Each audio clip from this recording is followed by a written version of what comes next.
Unfiltered. I'm not sold. I'm sorry. Unapologetic. I'm not trying to talk about him. Unlike anyone else. But knowing y'all will probably make me. This is the Stephen A. Smith Show. What's up, everybody? Welcome to the latest edition of the Stephen A. Smith Show, coming at you as I love to do every weekday over the airwaves of SiriusXM Mad Dog Sports Radio. The number to call up as always is 888 Mad Dog 6. That's 888 Mad Dog 6. That's 888-623-3646.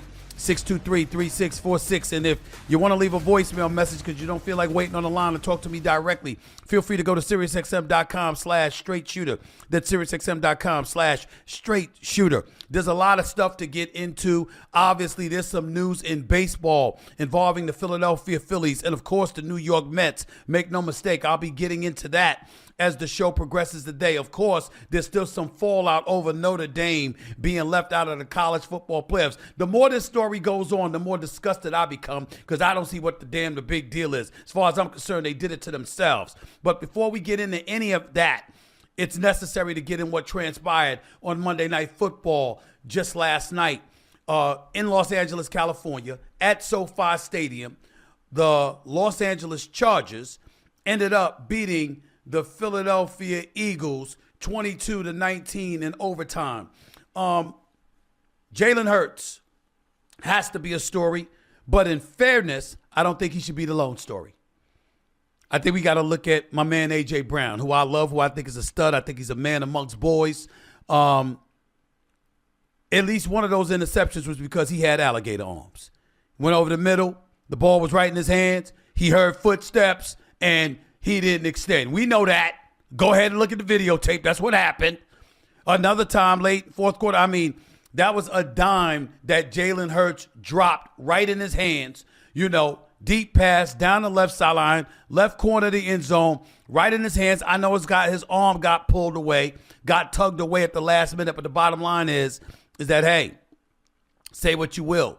But in the end, what it comes down to is that he didn't catch the pass. Now, when you look at somebody like him telling you what he tells you, all the problems that's going on with the Philadelphia Eagles, when you make the noise, you understand? It ain't just about talking. It's about walking, too. When you make that noise, you got to handle your business.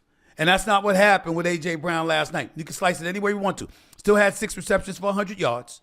Okay, Saquon Barkley, there was an APB out for him. I told y'all LAPD was searching for him. They found him last night. He showed up at SoFi Stadium, 122 yards, had a 52-yard run for a touchdown. No doubt about it. But if you're the Philadelphia Eagles, you had a 100-yard rusher, you had a 100-yard receiver, and you still lost the game, which brings us to Jalen Hurts. Ultimately, 5 turnovers. 3 were on him. 2 may not have been, but certainly 3 were on him. Okay, he's got 5 turnovers. The Eagles have been averaging over, or at least 3 turnovers a game over the last 3 games in their 3-game losing streak. Oh, by the way, in Jalen Hurts, turnover on 1 play, he had 2. Threw the interception. Okay, once he threw the interception, Cat fumbled the ball. Jalen Hurts got it and then fumbled it away himself. 2 interceptions in 1 play. Never happened before. All right, to an NFL player. It happened to Jalen Hurts last night. And so we look at them right now, and we got to say this about the Philadelphia Eagles. They don't look good. And I'm here to tell you right now, even though everybody believes they should still win the NFC East, it's not a foregone conclusion. They kept the Dallas Cowboys' hopes alive. Dallas is still 1.5 games out. They're still 1.5 games out, period. They got a chance. They got a chance because everybody they play ain't going to be the Detroit Lions. Every place they play ain't going to be in the Motor City. All right? They've already played the Eagles twice. They played the Detroit Lions. And when you look at Dallas and the remainder of their schedule, these are very winnable games. Yeah, you got the Chargers coming up. But you know what? You also got the Commanders and the Giants or what have you. You got to see what the Dallas Cowboys do. Dallas Cowboys could win all of those games. We can't summarily dismiss the possibility that the Dallas Cowboys can end up running the table and the Philadelphia Eagles can continue to nosedive. Look at their schedule right there. You got the Vikings coming up, and then after that, the Chargers, and then you close out the season against the Commanders, all right? And I'm just looking at them and the Giants. Listen, they got a chance. They got a chance. Philadelphia Eagles schedule, put that up for me, please, because that's not something that could be ignored. When you look at the Eagles and their remaining games, and what they've got coming down the pike. You can't summarily dismiss the possibility that the Cowboys can catch them. Look at this game coming up. Yeah, you got the Raiders. You should win those games. You got 2 against the Commanders, and then sandwiched in between all of that, you got the Buffalo Bills. So the Eagles should absolutely positively win 3 of their final 4 games. Nobody is denying that. They better not lose more than one of those games, okay? But if that happens, who the hell knows what kind of position that'll put them in, particularly with the Cowboys expected to win 3 or 4, if not run the table. Dallas Cowboys can't afford another loss. We get that part. But they could win their final 4 games. And that'll put more pressure on the Philadelphia Eagles, who seem ill-equipped to respond. Offensively, that is. Defensively, they did everything they could to win the game. They forced 5 turnovers. They sacked Justin Herbert 7 times. Okay? He only completed 46% of his passes. Everything that you would have expected the Eagles defense to do, they've done. After giving up 7 points in that opening drive, a touchdown in that opening drive, they pretty much shut down the Chargers. So I'm looking at the Philadelphia Eagles right now, and I'm saying they're just not who they're just not who they used to be. Something's missing. I don't know whether it's arrogance. I don't know whether it's taking stuff for granted. I don't know whether it's predictability on the offensive side of the ball. I don't know whether it's Patullo, the offensive coordinator, which is why folks egged this house, which was not the right thing to do. Make no mistake about it. But I did say on Monday Night Countdown yesterday, which I had the pleasure of being a part of. I was there for a Monday Night Football game. I was a part of Monday Night NFL Countdown with the ESPN crew. Swagoo, Marcus Spears, of course, Jason Kelsey, of course, Ryan Clark and Scott Van Pelt. And we were all hanging out doing the show. And listen, I said this on national television. One thing that can't be ignored is that, listen, I'm not condoning anybody egging somebody's house. You know, they crossed the line. You know, that kind of hooliganism, there's no place for it. No doubt about it. That's absolutely positively true. And Nick Sirianni was absolutely right to call out folks in Philadelphia saying we need to do better. We need to be better. Absolutely positively correct. The problem is in Philadelphia, you know what they're saying to the Eagles? You're absolutely right, Coach Nick Sirianni. Y'all need to be better. Y'all need to be better. Because that's not what's going on. And because that's not what's going on, you're looking at the Philadelphia Eagles and you're scared because you're the reigning defending Super Bowl champions. There's a standard that you established, and now everybody's looking at you and they're saying, yo, the standard's not being met. Offensively, you don't look, you've spent the vast majority of this season looking like hot trash. We got to call it like it is. And because it's been that bad, you're just kind of wondering. I mean, think about it. Look at the defense. 7 sacks, you forced 3 turnovers, you held Justin Herbert to 139 yards passing, and you still lost? How are you supposed to feel if you're a Philadelphia Eagle fan right now? I'm not advocating egging somebody's house.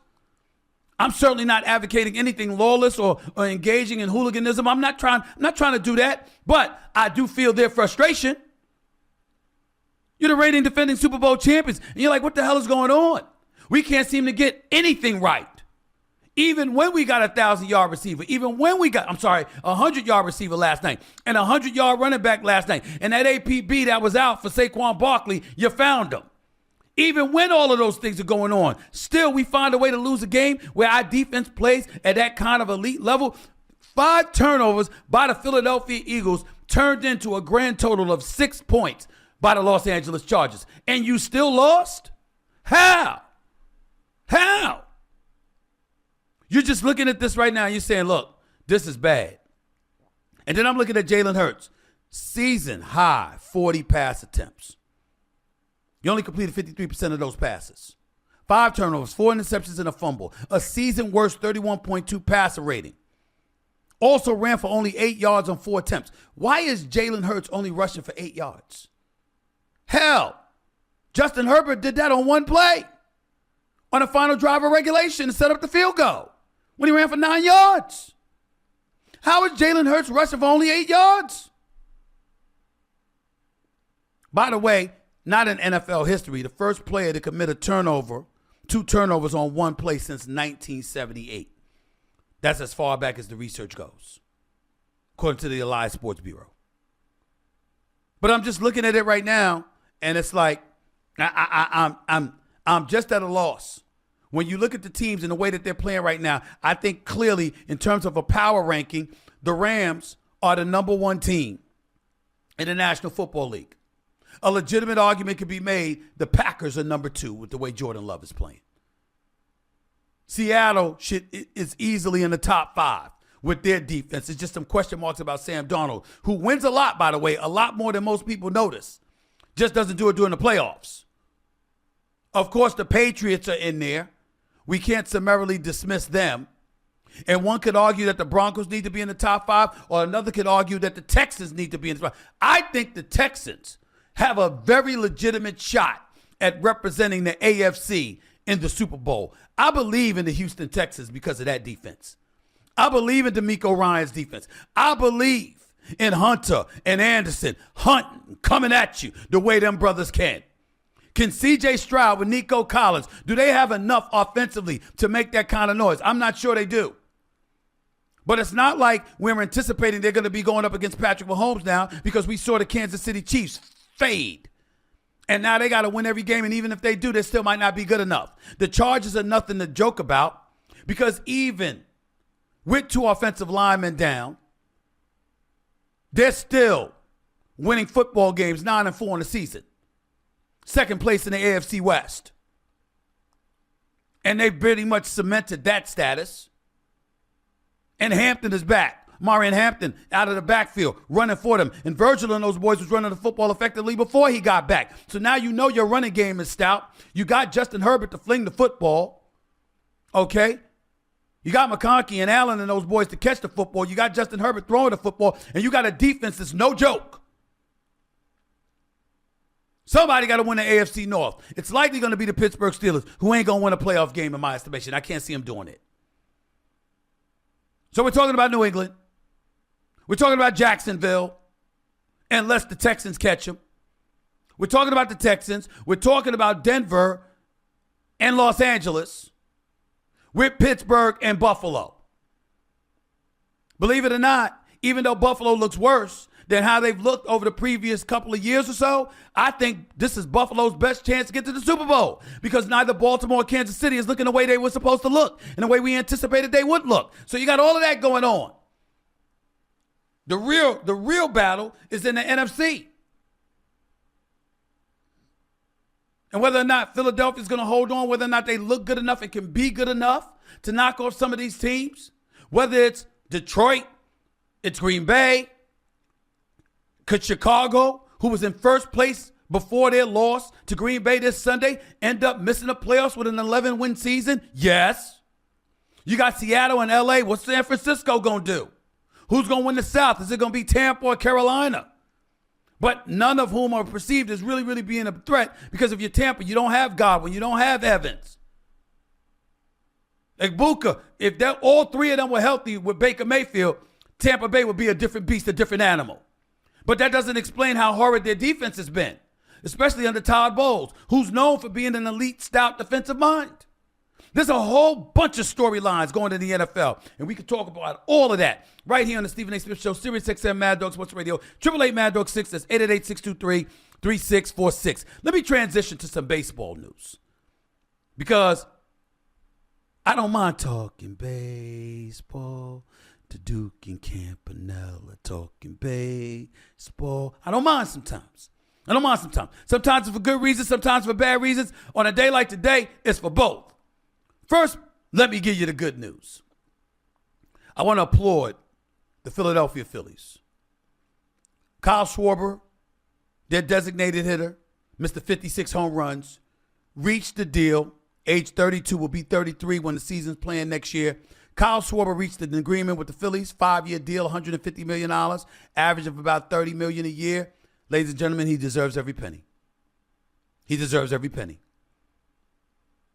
I don't mind a team paying you on the combination of what you've done while projecting what you'll be able to do moving forward.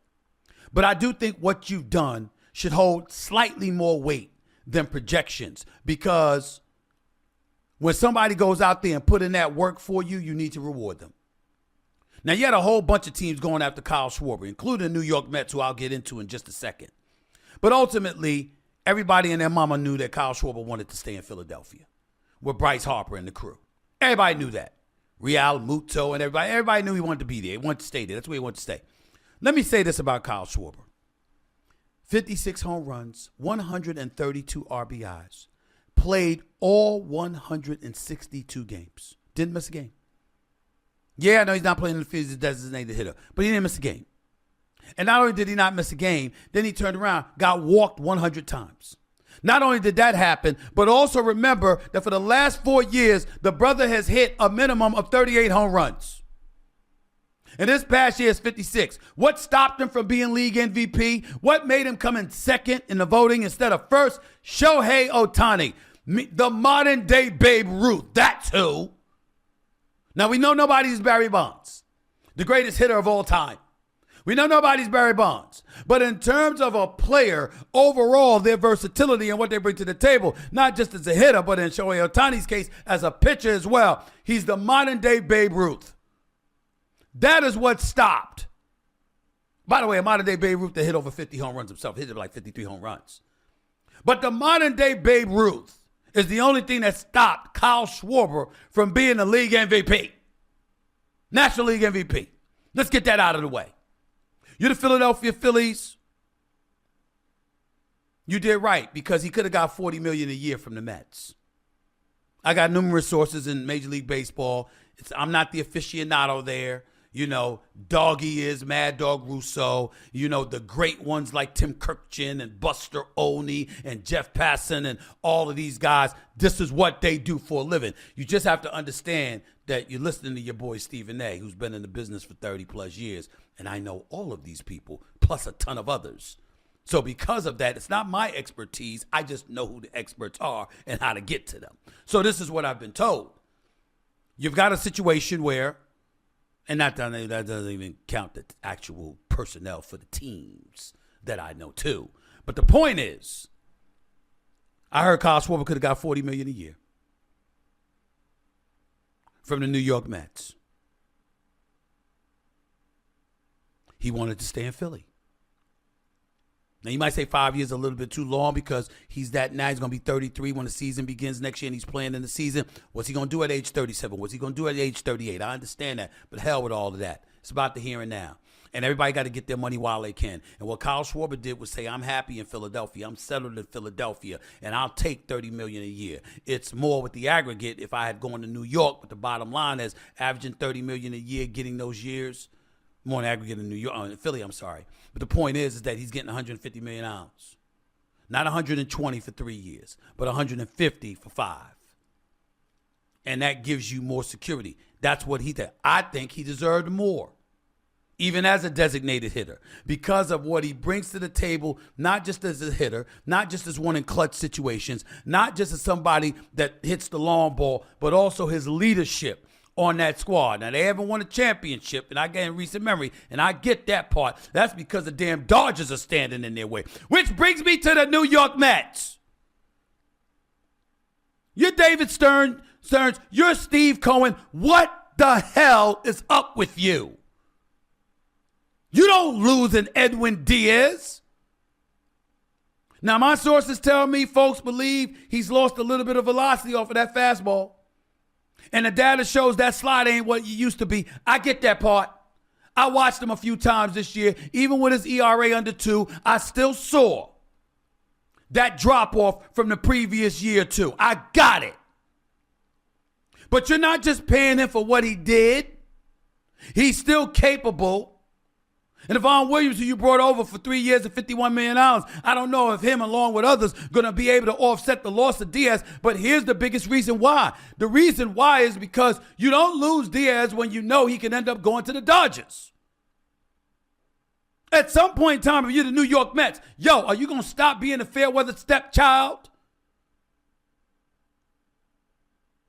And Steve Cohen, if you're listening, my man, you're the richest owner in Major League Baseball.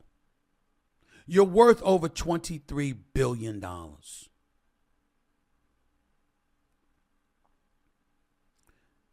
And you're $3 million apart with Edwin Diaz compared to his offer from the Dodgers, and you can't come up from $66 to $69 million. You serious? You serious right now? You serious right now? Now, from what I'm told, I don't know whether it's 325. I don't remember whether it was 325, 335, 340. Whatever amount of money the Mets paid last year, Steve Cohen basically told Stearns and the crew, I don't want to spend more than that this year. He's paying like 110% for any contract he signs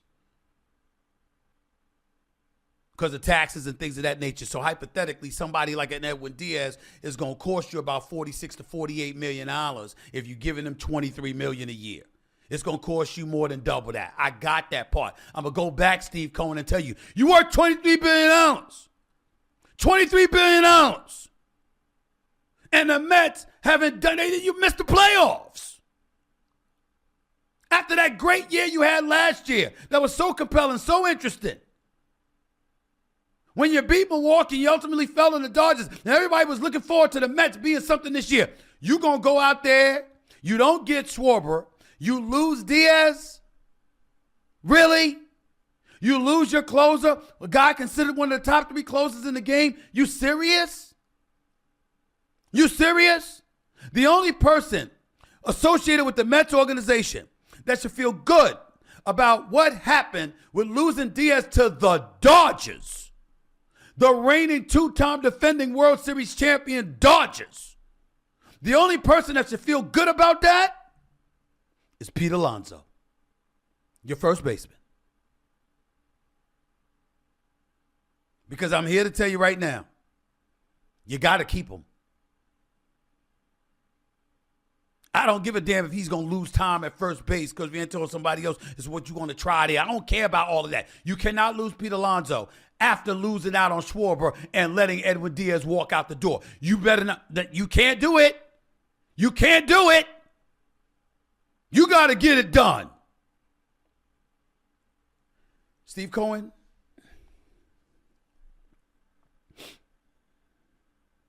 There was somebody named George Steinbrenner once upon a time. And I know you may not remember that name too well because, you know, his son is there running the team, and the Yankees ain't done a damn thing in free agency. Not a damn thing worth mentioning yet. Okay? And that pisses me off to no end, too. But that's neither here nor there because everybody knows I'm a Yankee fan. My point to you, Mr. Cohen, owner for the New York Mets. Sir,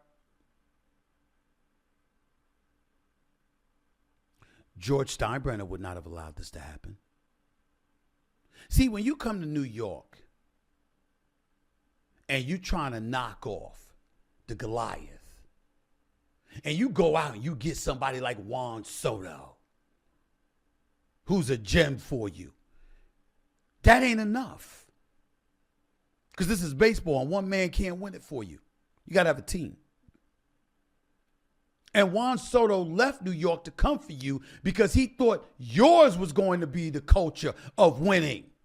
That's what he thought. Now, we could sit up there and say, hey, you making astute decisions. You're not trying to spend this money. And if you're going to spend this money, you want people to produce. I got that part. George Steinbrenner was that way too. But you know what he did? He mandated that guys step up and produce or else. Your or else is what we're missing here. Because what we're hearing is about money from a $23 billion man who's probably going to be building casinos in Queens, New York around Citi Field and stuff like that. Going to try to establish your own version of LA Live or something like that around Citi Fields in Queens. And props to you. That'll be great for the local economy. I support you, Mr. Cohen. I really do. But you cannot, and I'm not talking about just a player, you cannot be losing people to teams that are going to be standing in your way. You cannot do that. You can't. Especially when no matter what level of success you have, every single season, the Yankees always appear to be better. You get to a divisional playoff series, they get to the ALCS. You get to the ALCS, or you get to the NLCS rather, they get to the World Series. Even when they lose, they still are playing longer than you play. You got to change that, Mr. Cohen. You got to change that. You too, Mr. Stearns. And by the way, that's a big-time name you're carrying. I know it's yours. Your mama gave it to you. But there was another person in New York City named Commissioner David Stern, God rest his soul, for the NBA, who could be tyrannical with his own tendencies. But by God, was he a winner. And what he did to build the NBA and the role that he played. You can't have a name like that and just be fading into the twilight. You got to win too.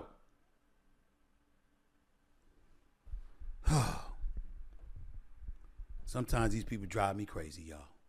They really, really do. 888 Mad Dog 6 is the number to call up. It's 888-623-3646. To your phone calls we go in just a few minutes. You're listening live to the Stephen A. Smith Show. Sirius XM, Mad Dog Sports Radio. Back with your calls, your voicemail messages, and more in a minute.